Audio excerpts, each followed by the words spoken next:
جو ہو چکا ہے جو ہوگا حضور جانتے ہیں تیری عطا سے خدایا حضور النبیین بحبیبہ المصطفیٰ ومن علی المؤمنین بنبیہ المجتبیٰ الصلاۃ والسلام علی رسولہ محمد خیر الورا اما بعد فاعوذ باللہ من الشیطان الرجیم بسم اللہ الرحمن الرحیم ربنا اغفر لی ولوالدی وللمؤمنین یوم یقوم الحساب صدق اللہ العلی العظیم وصدق رسولہ النبی الکریم الامین الرؤوف الرحیم ونحن علی ذالک لمن الشاہدین والشاکرین والحمد للہ رب العالمین۔ درود پاک بآواز الصلاۃ والسلام علیک یا سیدی یا رسول اللہ وعلی آلک واصحابک یا سیدی یا معزز سامعین کرام، آج کی یہ محفل بھائی فتح محمد کے ایصال ثواب کے لیے انعقاد پذیر ہے۔ خلاق عالم کی بارگاہ میں دعا ہے اللہ تعالی مرحوم کو جنت الفردوس میں اعلیٰ و عرفہ مقام عطا فرمائے، اللہ تعالی مرحوم کی قبر کو انوار و تجلیات سے بھر دے۔ سامعین کرام، اہل سنت کا معمول یہ ہے کہ اپنے کسی بھی عزیز کی وفات پر دوسرے دن تیسرے دن محفل کرتے ہیں، جس کو کل کہا جاتا ہے۔ بعض علاقوں میں سے تیجا کہہ دیتے ہیں، بعض مقامات پر اس کو سوم کا نام دیا جاتا ہے، بعض جگہوں پر یہ معمول ہے کہ وہ 7ویں دن محفل کرتے ہیں جسے وہ ساتہ کہتے ہیں، بعض جگہ 10ویں دن محفل ہوتی ہے جسے 10واں کہا جاتا ہے، جمعرات ہوتی ہے، چیلم ہوتا ہے۔ نام دیں کل کا یا سوم کا، تیجا کہیں یا 10واں، جمعرات ہو یا چہلم، مقصد سب کا ایصال ثواب ہوتا ہے۔ اب ایصال ثواب ہے کیا اور قرآن و حدیث سے اس کے دلائل کیا ہے، یہ میری مختصر گفتگو کا موضوع ہے۔ ہم جو بھی عبادت کرتے ہیں، چاہے عبادت ہو بدنی، چاہے عبادت ہو مالی، چاہے عبادت ہو مرکب، کوئی بھی نفلی عبادت کر کے کسی فوت ہونے والے کی روح کو بخش دیا جائے تو اسی کو ایصال ثواب کہتے ہیں۔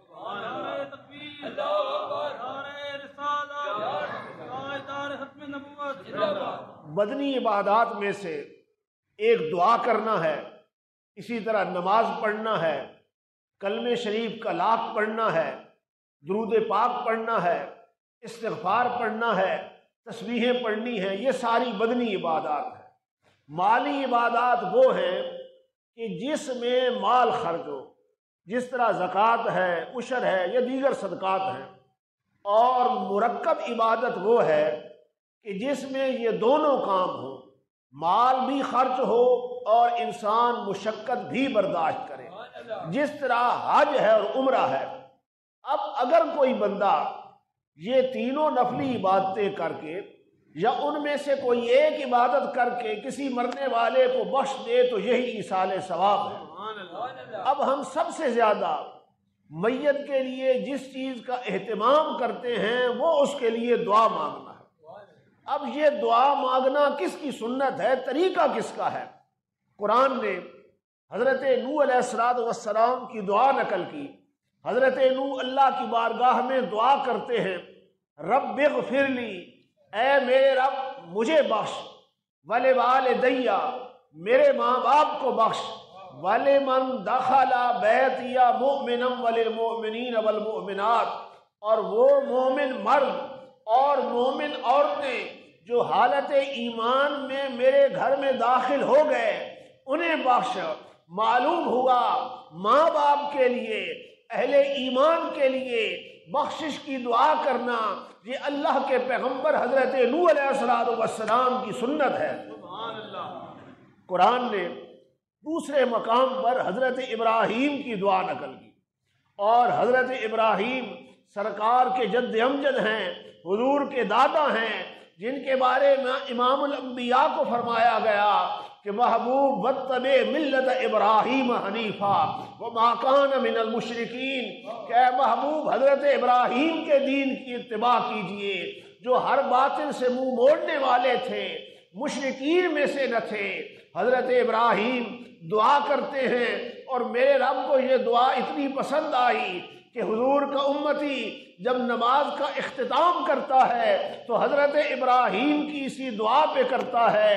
حضرت ابراہیم دعا کرتے ہیں ربنا اغفر لی، اے میرے رب مجھے بخش دے، ولوالدیّ میرے ماں باپ کو بخش دے، وللمؤمنین یوم یقوم الحساب اور قیامت تک آنے والے جمیع مومنین کو بخش دے۔ تو معلوم ہوا ماں باپ کے لیے، اہل ایمان کے لیے بخشش کی دعا کرنا یہ اللہ کے پیغمبر حضرت ابراہیم کی سنت بھی ہے۔ نعرہ تکبیر، نعرہ رسالت، غلامان مصطفیٰ۔ قرآن نے تیسرے مقام پر مومنوں کے ایک گروہ کا ذکر کیا۔ مومنوں کے کل 3 گروہ ہیں، چوتھا گروہ نہیں ہے۔ پہلا طبقہ ہے مہاجرین کا، مہاجر وہ لوگ ہیں جو مکہ چھوڑ کر مدینہ آئے۔ دوسرا طبقہ انصار کا ہے، انصار وہ لوگ ہیں جنہوں نے مہاجرین کی امداد کی۔ تیسرا طبقہ قیامت تک آنے والے جمیع مومنین کا ہے۔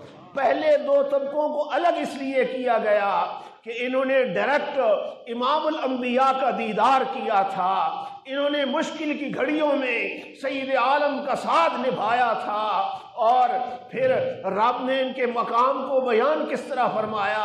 اللہ نے فرمایا محبوب تیرے مہاجر صحابہ، تیرے انصار صحابہ قیامت کے دن صداقت کے تاج بھی انہی کے سر رکھے جائیں گے، کامیابیوں کے تاج بھی انہی کے سر رکھے جائیں گے۔ اور پھر ان صحابہ کے بھی آگے 2 گروہ ہیں۔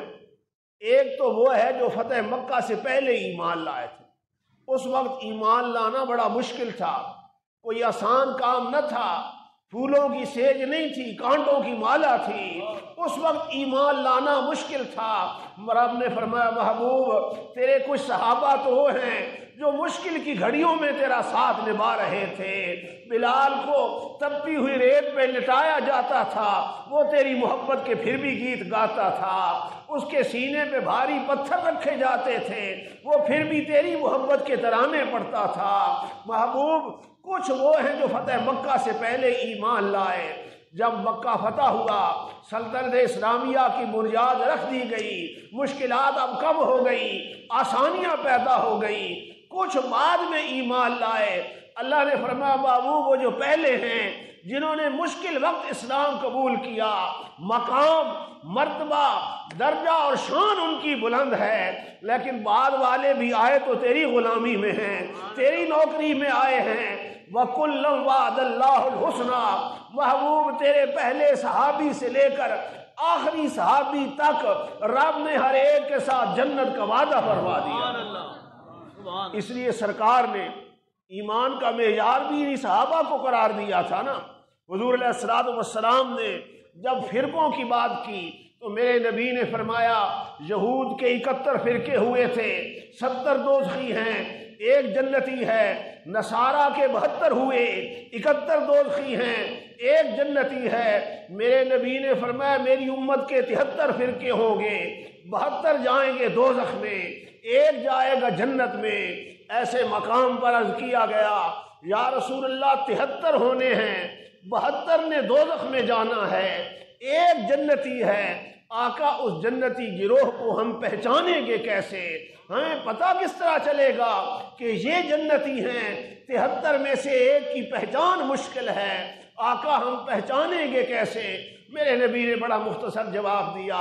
حضور نے فرمایا ما انا علیہ و اصحابی، جس راہ پر میں قائم ہوں، جس راہ پر میرے صحابہ قائم ہیں، یہ راہ جنت والی راہ۔ تو صحابہ والی راہ جنت والی راہ ہے، تو مقام مرتبہ ان کا بلند، پہلا گروہ مہاجرین کا، دوسرا گروہ انصار کا، تیسرا گروہ قیامت تک آنے والے سارے مومنین کا ہے۔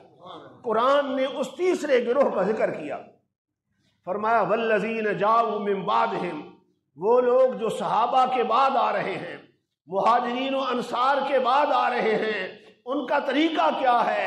فرمایا یقولون، وہ کہتے ہیں ربنا اغفر لنا، اے ہمارے رب ہمیں بخش دے، وَلِإِخْوَانِنَا الَّذِينَ سَبَقُونَا بِالْإِيمَانِ، اور ہمارے وہ بھائی جو ایمان میں ہم سے سبقت لے گئے انہیں بخش دے، وَلَا تَجْعَلْ فِي قُلُوبِنَا غِلًّا لِلَّذِينَ آمَنُوا، اہل ایمان کے لیے ہمارے دلوں میں کوئی کھوٹ اور کینہ پیدا نہ کر، بے شک تو رؤوف بھی ہے رحیم بھی ہے۔ تو معلوم ہوا اہل ایمان کے لیے، مومنین کے لیے بخشش کی دعا مانگنا، اللہ نے یہ طریقہ ہی مومنین کا بیان فرمایا۔ نعرہ تکبیر، نعرہ رسالت، نعرہ حیدری۔ اس لیے دعا کے لیے کوئی وقت کی قید نہیں لگائی گئی کہ صبح تو کر سکتے ہیں شام نہیں کر سکتے، شام کر سکتے ہیں صبح نہیں کر سکتے۔ اللہ نے فرمایا محبوب تجھ سے سوال کرتے ہیں، اذا سألک عبادی انی فانی قریب، کہ جب تجھ سے میرے بندے میرے بارے میں سوال کریں تو انہیں فرما دے کہ میرا رب فرما رہا ہے فانی قریب، بے شک میں قریب ہوں، اور اجیب دعوت الداع اذا دعان، میں دعا کرنے والے کی دعا قبول کرتا ہوں جب بھی دعا مانگے۔ جس وقت بندہ دعا مانگے اللہ دعا کو قبول کرتا ہے۔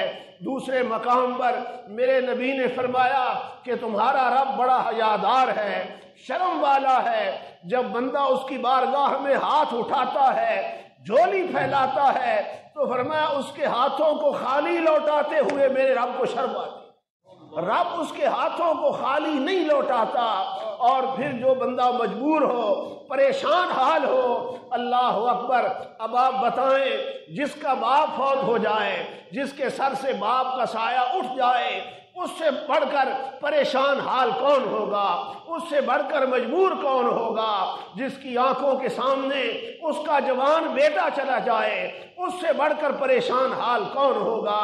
جس کا جوان بھائی چلا جائے، اس سے بڑھ کر پریشان حال کون ہوگا؟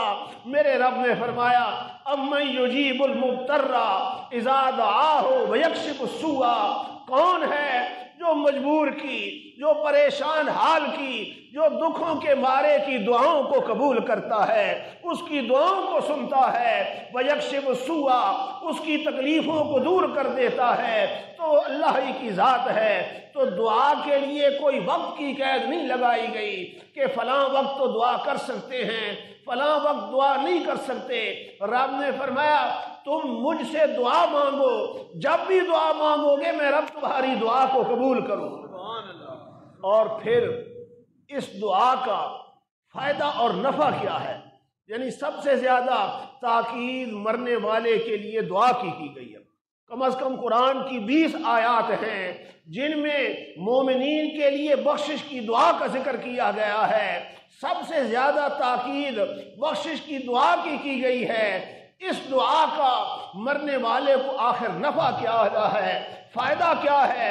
نبی کریم صلی اللہ تعالی علیہ وسلم نے ارشاد فرمایا میرا امتی جب قبر میں جائے گا اس پر گناہوں کا بوجھ ہوگا، بڑے بڑے بھاری گناہ لے کر جائے گا، لیکن جب قیامت قائم ہوگی، قبریں پھٹیں گی، وہی بندہ قبر سے باہر آئے گا، اس کے نام اعمال میں کوئی گناہ نہیں ہوگا۔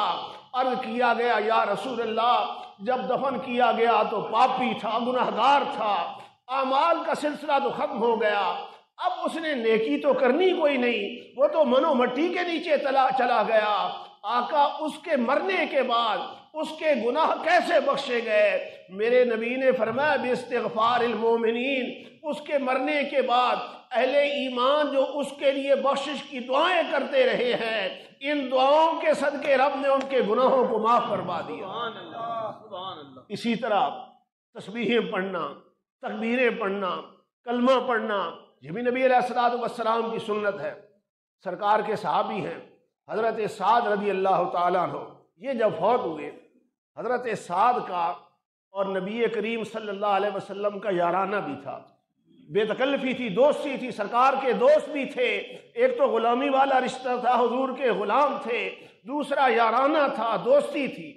حضرت سعد جب بیمار ہوئے، میرے نبی دن میں کئی مرتبہ بیمار پرسی کے لیے جاتے، سرکار کئی مرتبہ ان کی عیادت کے لیے جاتے۔ حضرت سعد نے عرض کیا یا رسول اللہ، آپ کی شفقتیں، آپ کی محبتیں، آپ کی کرم نوازیاں اپنی جگہ بجا صحیح، لیکن کہاں آپ اور کہاں میں، میری محبتیں یہ گوارا نہیں کرتی کہ آپ دن میں کئی بار میرے لیے تکلیف فرمائیں، میرے گھر آئیں، آقا کرم نوازی فرمائیں، مسجد نبوی کے ایک کونے میں پردہ لٹکا دیا جائے، میں وہاں پہ آ جاتا ہوں، ہر نماز کے بعد آپ کا دیدار ہو جائے۔ سرکار نے اجازت دے دی۔ نبی علیہ السلام نے فرمایا سعد کو مسجد نبوی میں لایا جائے۔ مسجد نبوی کے کونے میں پردہ لٹکا دیا گیا، حضرت سعد وہیں پہ آ گئے۔ حضرت سعد سرکار گئے، نماز کے بعد عیادت کی۔ حضور علیہ السلام نے سعد کو دیکھا کہ ان پر اس وقت جو ہے سکرات موت طاری ہو رہا تھا۔ نبی علیہ السلام جب وہاں سے باہر نکلے، جتنے صحابہ وہاں پر موجود تھے وہ سارے باہر آ گئے۔ سرکار مسجد نبوی کے گیٹ کے باہر کھڑے ہو گئے، صحابہ بھی وہیں پہ کھڑے ہو گئے۔ جس طرح باتیں ہونے لگ جاتی ہیں، صحابہ باتیں کرنے لگ گئے، بات ذرا لمبی ہو گئی، گفتگو لمبی ہو گئی۔ حضرت سعد وہاں پہ اندر اکیلے رہ گئے، ان کے پاس کوئی بندہ نہیں تھا، اکیلے تھے کہ حضرت سعد کی وفات ہو گئی۔ حضرت سعد فوت ہو گئے، میرے آقا مسجد نبوی کے باہر کھڑے تھے، صحابہ موجود تھے کہ جبریل امین آ گئے اور سرکار کو اطلاع دی کہ یا رسول اللہ، آج آپ کی امت کے ایسے شخص کا انتقال ہوا ہے جب اس کی روح آسمان پر پہنچی ہے، اہتز عرش الرحمن، خدا کا عرش بھی وجد میں آ گیا، خدا کا عرش بھی ایک مرتبہ حرکت میں آیا ہے کہ اتنی نیک روح، اتنی مقدس اور پاکیزہ روح۔ صحابہ کہتے حضور اسی وقت لوٹے حضرت سعد کی طرف، حضرت سعد کا وصال ہو چکا تھا۔ صحابہ کہتے ہم نے اگر امام الانبیاء کی داڑھی مبارک کو کسی کی وفات پر آنسوؤں سے تر دیکھا تھا تو وہ سعد کی وفات، حضور کی آنکھوں سے مسلسل آنسو بہ رہے تھے۔ اور سرکار نے اس دن دو کام خلاف معمول کیے تھے، پہلے حضور نے کبھی ایسے نہیں، اس دن کیے تھے۔ ایک تو سرکار بہت زیادہ جلدی میں تھے، اور دوسرا سرکار چلتے وقت پورا پاؤں زمین پر نہیں رکھ رہے تھے، پنجوں کے بل چل رہے تھے۔ عرض کیا گیا کہ یا رسول اللہ، وجہ کیا ہے، آج اتنی جلدی کیوں ہے؟ سرکار نے فرمایا اس سے پہلے میرے غلام حنظلہ جب فوت ہوئے تھے، فرشتے غسل دینے کے لیے ان کو اٹھا کر لے گئے تھے، یہ خطرہ مجھے یہاں پر بھی ہے کہ کہیں فرشتے سعد کو لے نہ جائیں، سعد کو غسل میں خود دینا چاہتا ہوں، اس لیے جلدی۔ ہم تو اگر کوئی بندہ فوت ہو جائے نا، اس کے قریب نہیں لگتے، اسی طرح ہے یا نہیں؟ بندے تلاش کرتے پھر رہے ہوتے ہیں کہ غسل دینے والا آ جائے۔ اللہ کے بندے اپنے میت کو، اپنے ماں باپ کو، رشتہ داروں کو خود غسل دیا کرو، یہ میرے نبی کی سنت ہے، حضور کا طریقہ ہے۔ سرکار نے خود حضرت سعد کو غسل دیا۔ عرض کیا گیا آقا پورا پاؤں زمین پر نہیں رکھ رہے، پنجوں کے بل کیوں چل رہے ہیں؟ آپ نے فرمایا آسمان سے قطار اندر قطار فرشتوں کی فوجیں سعد کے جنازے میں شرکت کے لیے۔ حضور نے فرمایا مدینے کی گلیاں بھر چکی ہیں، اتنے فرشتے سعد کے جنازے میں شرکت کے لیے آئے ہیں۔ شہدہ الملائکۃ 70 الفا، میرے نبی نے فرمایا ایک نہیں، دو نہیں، 70,000 فرشتہ آیا، 70,000 فرشتہ سعد کے جنازے میں آیا۔ حضرت سعد کا جنازہ ہو گیا، قبر تیار کر دی گئی۔ جب قبر مبارک تیار ہو گئی، سرکار نے قبر کی طرف دیکھا، قبر کی طرف دیکھ کر میرے نبی کے چہرے کی رنگت تبدیل ہو گئی، حضور کے چہرے پر پریشانی کے آثار آئے۔ سرکار نے تسبیحیں پڑھنا شروع کر دی، سبحان اللہ سبحان اللہ سبحان اللہ۔ صحابہ کہتے ہیں جب سرکار نے شروع کی ہم نے بھی شروع کر دی سبحان اللہ۔ فسبحنا طویلا، اس دن ہم نے بڑی لمبی تسبیحیں پڑھی، دیر تک پڑھتے رہے، سبحان اللہ سبحان اللہ۔ پھر حضور نے تکبیریں شروع کر دی، اللہ اکبر اللہ اکبر۔ صحابہ کہتے ہیں فکبرنا طویلا، ہم نے بھی بڑی لمبی تکبیریں پڑھی۔ جب فارغ ہوئے لوٹے، رستے میں ہم نے عرض کیا یا رسول اللہ آج بات کیا ہے؟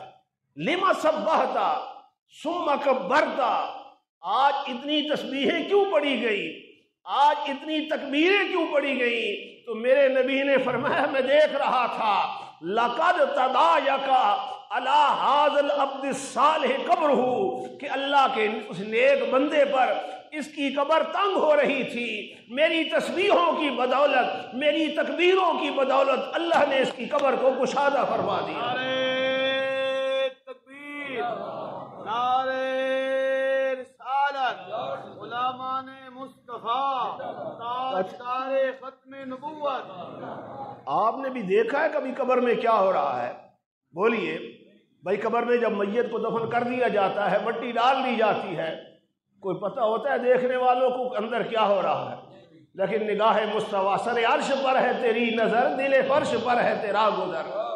سر عرش پر ہے تیری نظر، دل فرش پر ہے تیرا گزر۔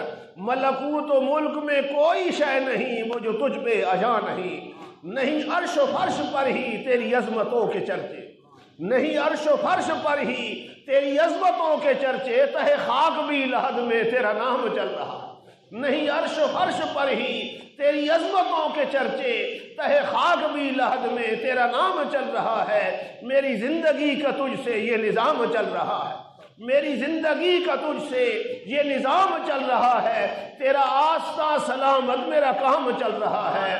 اور کڑی دھوپ کے سفر میں نہیں نصیر کو کوئی غم، کڑی دھوپ کے سفر میں نہیں نصیر کو کوئی غم، تیرے سایہ کرم میں یہ غلام چل رہا ہے۔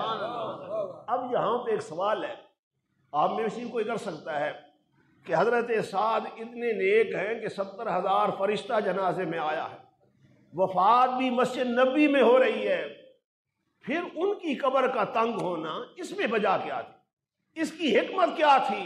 ان کی قبر کو کیوں تنگ کیا گیا تھا؟ جب اتنے مقام کا مالک ہے کہ 70,000 فرشتہ بھی آیا ہے، جب روح آسمان پر پہنچی ہے، خدا کے عرش نے حرکت بھی کی ہے، وجد میں بھی آیا ہے، وفات بھی مسجد نبی میں ہو رہی ہے، پھر یہ قبر تنگ کیوں کی گئی؟ کوئی شاخ اس کا ایک جواب یہ دیتے ہیں، وہ فرماتے ہیں کہ حضرت سعد کے تقوی کے، پرہیزگاری کے، نیکی کے بڑے چرچے تھے، مشہور تھے کہ بڑا نیک ہے، بڑا متقی اور پرہیزگار ہے، رب کی بارگاہ میں بڑا مقام اور مرتبہ ہے ان کا، لیکن ان کی قبر تنگ کر کے سرکار کی تسبیحوں اور تکبیروں کی بدولت کشادہ کر کے یہ بتانا مقصود تھا کہ محبوب کوئی کتنا صاحب تقویٰ کیوں نہ ہو، کتنے مقام کا مالک کیوں نہ ہو، بخشش کے لیے تیری شفاعت کا محتاج ہے، بخشش کے لیے وہ تیرا محتاج ہے۔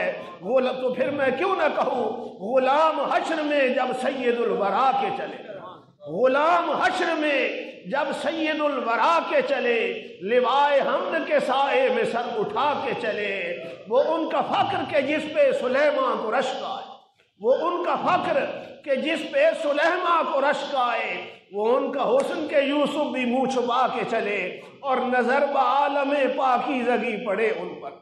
یعنی میت کو ہم غسل دیتے ہیں نا غسل میت کو، حالانکہ مرنے کے بعد بندہ کسی شرعی حکم کا مکلف نہیں رہتا کسی شرعی حکم کا۔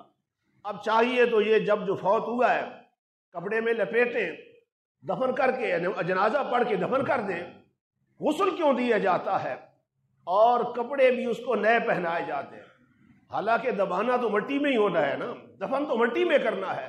یعنی اس کو خوبصورت چادریں، سفید چادریں اکثر آب زمزم سے دھلی ہوتی ہیں، ان میں کفن دیا جاتا ہے، اور پھر خوشبوئیں بھی لگاتے ہیں نا۔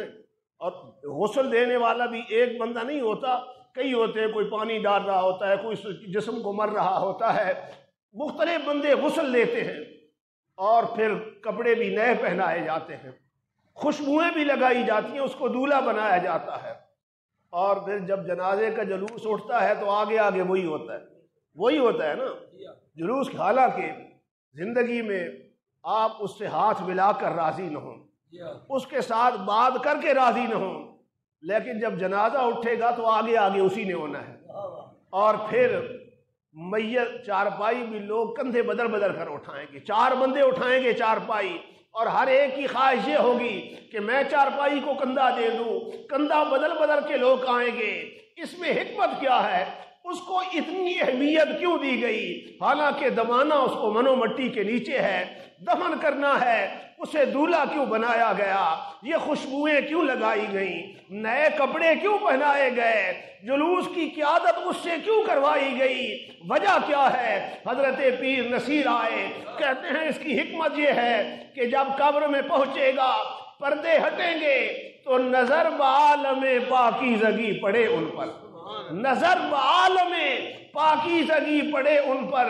مسافران لحد اس لیے ہے نہا کے چلے، یہ قبر کا مسافر یہ غسل کر کے کیوں جا رہا ہے؟ یہ دولہا بن کے کیوں جا رہا ہے؟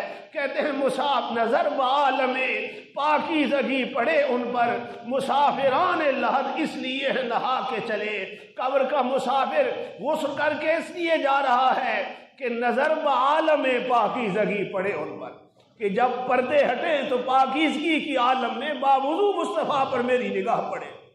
اور پھر عاشقوں کے جو اپنے انداز ہے نا، اعلیٰ حضرت بریلوی کا جب آخری وقت آیا، وصیت یہ کی کہ میری قبر اتنی گہری بنانا کہ میں قبر میں کھڑا ہو سکوں۔